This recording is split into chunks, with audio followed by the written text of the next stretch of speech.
Terima kasih Pak Ketua. Assalamualaikum warahmatullahi wabarakatuh. Salam sejahtera kita semua. Saudara Menteri, kami senang, gembira, bangga bisa bertemu dengan putra mantan Presiden saat ini menjadi Menteri. Selamat kepada Pak Agus. Di Komisi 2 ini Pak, ini rata-rata semua adalah mantan para pejabat kepala daerah yang sangat paham birokrasi. Kalau saya pengacara yang nonaktif sekarang ini Pak. Ya, tapi saya sangat getol untuk mengkritisi ATR BPN khusus menyangkut masalah pertanahan. Tadi kami sudah mendengar bagaimana paparan dari Saudara Menteri dengan semangat untuk bisa lebih membuat luar biasa ATR BPN ini. Kita dukung penuh Pak itu. Ya. Saudara Menteri, kalau tadi Saudara Menteri mengatakan akan membela bahkan mati-matian ketika ada para pejabat internal dari Kementerian ATR BPN ketika mereka dipersalahkan. Padahal mereka sudah bicara, sudah bekerja secara benar.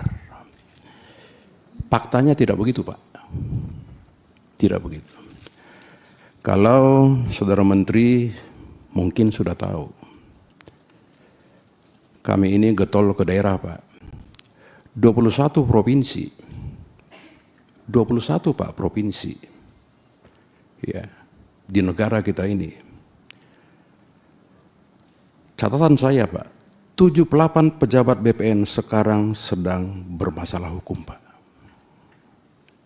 Saya pelajari Pak, ada dalam proses penyelidikan.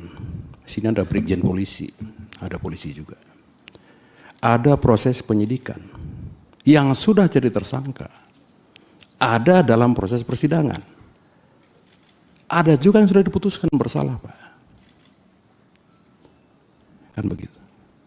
Nah, bagaimana caranya Saudara Menteri, ya sahabat saya, Pak Raja ini, ya petinggi PSI,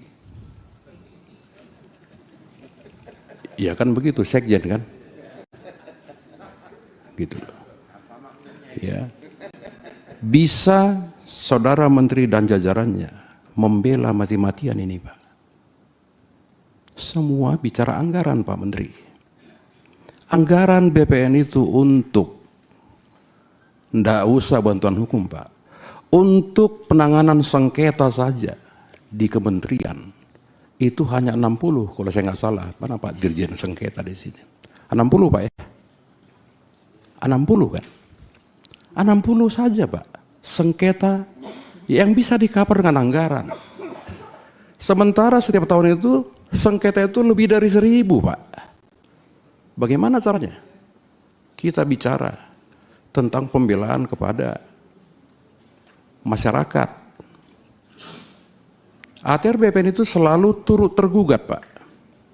Jarang sebagai tergugat. Turut tergugat itu, Saudara Menteri tahulah, ya, hanya tunduk kepada putusan pengadilan. Turut tergugat Pak. Dan jarang sebagai tergugat. Ini Pak Menteri.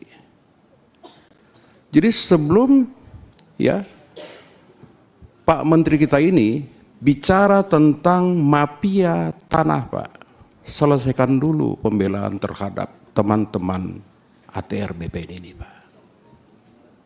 Selesaikan dulu Pak. Itu intinya Pak. Kita nggak mungkin bisa bicara pemberantasan mafia tanah Pak. Nggak bisa. Ini semua akan ketakutan. Saya nggak tahu ini virtual nggak. Semua Kakanwil, semua Kakanta itu akan ketakutan Pak sampai ke bawah. Untuk berbuat kebenaran Pak. Kenapa? Saya tidak perlu ungkap lagi di sini. Pak Wamen sudah tahu, saya sering sampaikan. Ya.